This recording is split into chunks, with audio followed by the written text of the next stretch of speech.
Ciao Anima Bella, welcome back to this path of conscious self-discovery with yet another sub-trait of the EVO Personal Potential Analysis or EPA framework. Today's episode is about a word that can feel heavy, loaded, sometimes intimidating: leadership.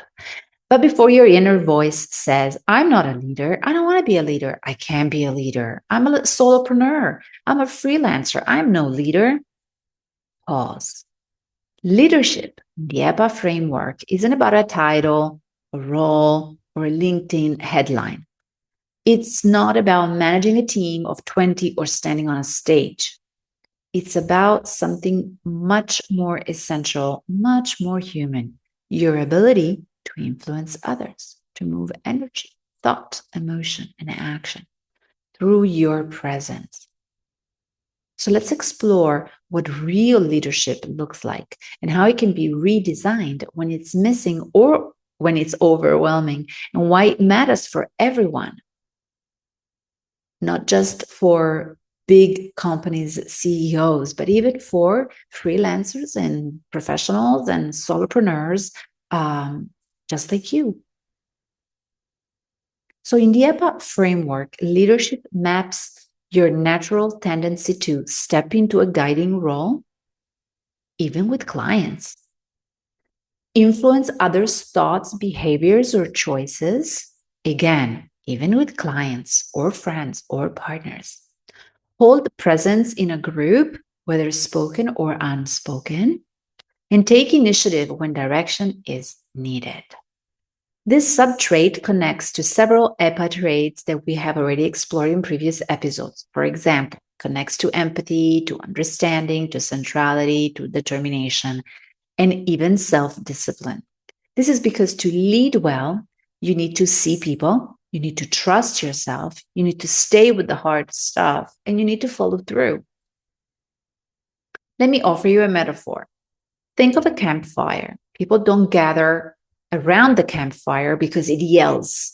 They gather around the campfire because it radiates warmth, because it holds a steady center, because it lights the dark, even in silence.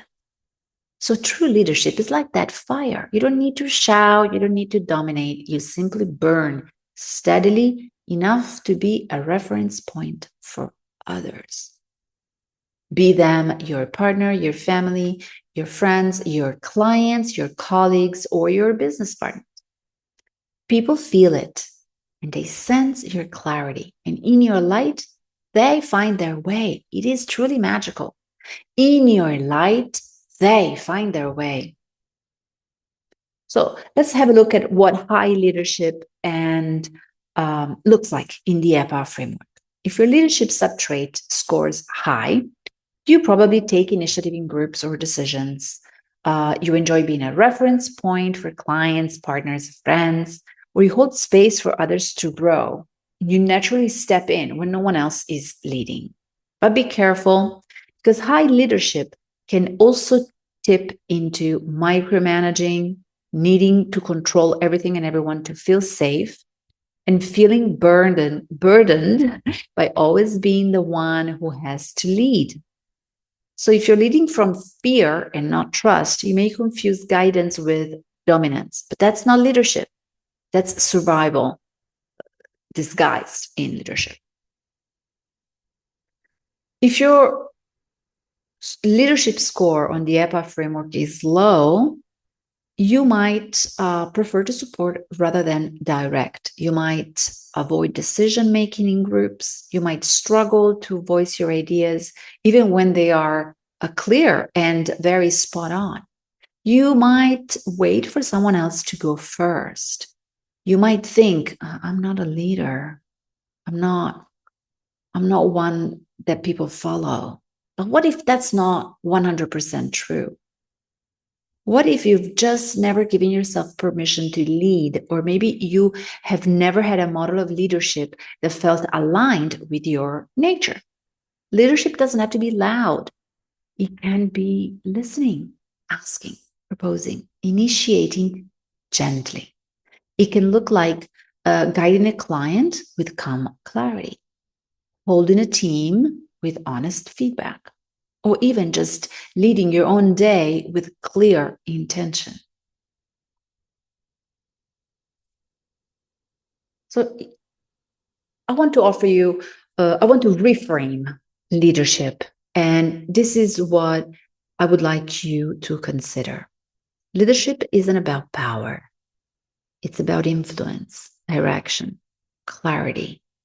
It's how you move others, not because you have to, but because you care enough to offer a path.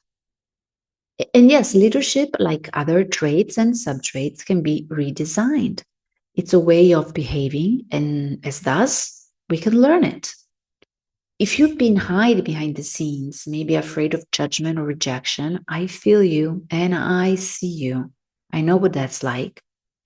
Or maybe you've been over leading, holding more than you should because you don't trust others to lead, but you can shift.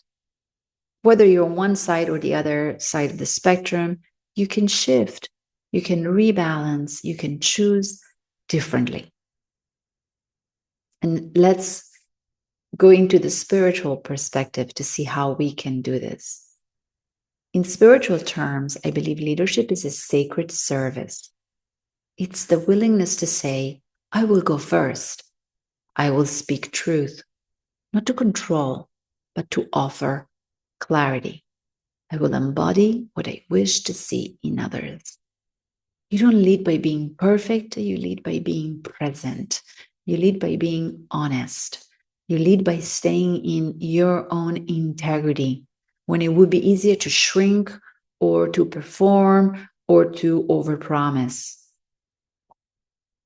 And sometimes, most of the time, for freelancers and solopreneurs, leadership isn't even about people. It's about leading your own mind, your own schedule, your own inner dialogue. So how can we strengthen or soften leadership? How can we bring it into balance? Whether your score is low or high, here are some ways to redesign this trait. Identify your leadership style. Are you directive, collaborative, relational, or strategic? Own it. Refine it. Don't mimic others. Find your own style that is aligned with you. 2, you can practice micro leadership. So perhaps guide one conversation today. Take one small initiative. Offer one unsolicited opinion. 3, you can balance your listening and your direction. Great leaders don't just talk. They listen deeply and speak with higher impact because of that. 4, ask yourself weekly, where did I step up? And where did I hold back? And how can I learn something, take something away to then change and do better next week?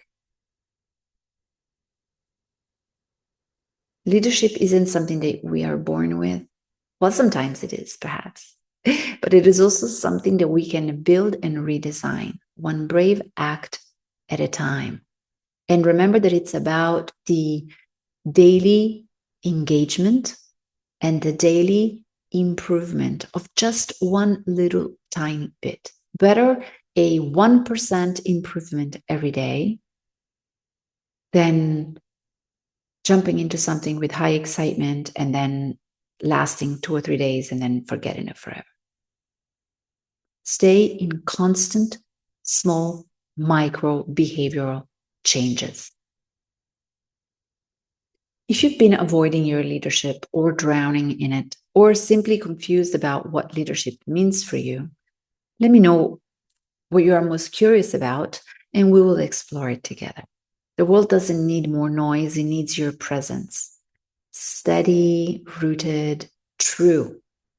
So until next time, ti abbraccio, and remember that leadership isn't about being the loudest, it's about being the clearest source of light in the room. Ciao.